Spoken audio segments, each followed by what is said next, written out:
Hello বন্ধুরা, সবাইকে আমাদের চ্যানেলে স্বাগত জানাই। তো এই ভিডিওতে আমি রিভিউ করব আয়রন হার্ট সিরিজটি। তো চলুন সময় নষ্ট না করে ভিডিওটি শুরু করা যাক।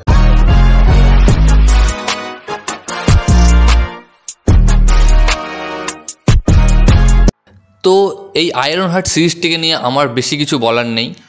মার্ভেলের জঘন্য থেকে জঘন্যতম যদি কোনো সিরিজ হয়ে থাকে তো এটা হচ্ছে তার মধ্যে একটা। মার্ভেলকে এই কারণেই মানুষ বিশ্বাস করতে পারে না, কারণ হলো মার্ভেল কিছুদিন আগে একটা 2 বিলিয়ন বক্স অফিসের সিনেমা দিবে, তারপরের দিনই একটা ফ্লপ সিনেমা দিবে, তারপরের দিনই একটা দুর্দান্ত রেটিংওয়ালা সিরিজ তৈরি করবে, তারপরে আবার একটা গুয়ের মতো সিরিজ তৈরি করবে। তো মার্ভেলের অবস্থা হয়ে গেছে এখন এরকম।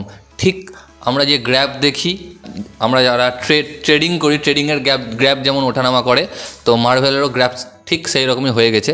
তো এই সিরিজটি রিলিজ হয়েছিল 24শে জুন এবং তখন আমি দেখেছিলাম, বাট তখন আমি রিভিউ করিনি, কারণ আমি ভেবেছিলাম যে এই সিরিজটি রিভিউ করব না, মানে এতই আমার খারাপ লেগেছিল সিরিজটি। তাও ভাবলাম মার্ভেলের সিরিজ বলে কথা, রিভিউ করেই দিই। তো এই সিরিজটি ক্রিয়েট করেছেন চিনাকা হজ এবং এখানে আমরা ডমিনিক ট্রন অর্থাৎ রিলি উইলিয়ামস তাকে দেখতে পাবো। এর আগে এই ক্যারেক্টারটিকে আমরা দেখতে পেয়েছি ওয়াকান্ডা ফরএভারে। হ্যাঁ, তিনি হচ্ছেন আমাদের আয়রন হার্ট, বাট সেখানে তার স্যুট নিয়ে অনেক কন্ট্রোভার্সি হয়েছিল। স্যুটটাকে দেখে মনে হচ্ছিল কার্টুন বা ট্রান্সফরমারের মতো এরকম মনে হয়েছিল। বাট এখানেও আমি যে বলবো যে স্যুট খুবই ভালো হয়েছে তা নয়, এখানকার স্যুটটাও খুব সেই লেভেলের তৈরি করা হয়নি। যেহেতু ক্যারেক্টারটিকে আয়রন ম্যানের সঙ্গে তুলনা করা হয়, তার স্যুটটা আয়রন ম্যানের মতো, সেই কারণে আয়রন ম্যানের স্যুটের নিচে একটু পিষে যায় তার স্যুটটা, কারণ আমরা আইকনিক স্যুট দেখে এসেছি আয়রন ম্যানের, তার কাছে রিরি উইলিয়ামস অর্থাৎ আয়রন হার্টের যে স্যুটটা রয়েছে সেটা একেবারেই ম্যাচ করে না। আর যদি আসি এর গল্প তো একেবারে ভালো নয়, আমাকে ভালোই মজাই আসেনি। এবং এটাকে বলা হচ্ছে মার্ভেলের একটা মিনি সিরিজ।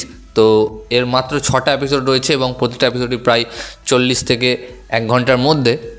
কেন মিনি সিরিজ বলা হয়েছে জানি না, এপিসোডগুলো বেশ বড়ই। মিনি সিরিজটা আমরা জানি হইচয়ে, যেটা 20 মিনিটের হয়। যাই হোক, মিনি সিরিজ বলা হয়েছে, ভালো কথা। এবং যদি আইএমডিবিতে রেটিং দেখেন না, 4.4 রেটিং দেখে আপনার দেখতে ইচ্ছা করবে না।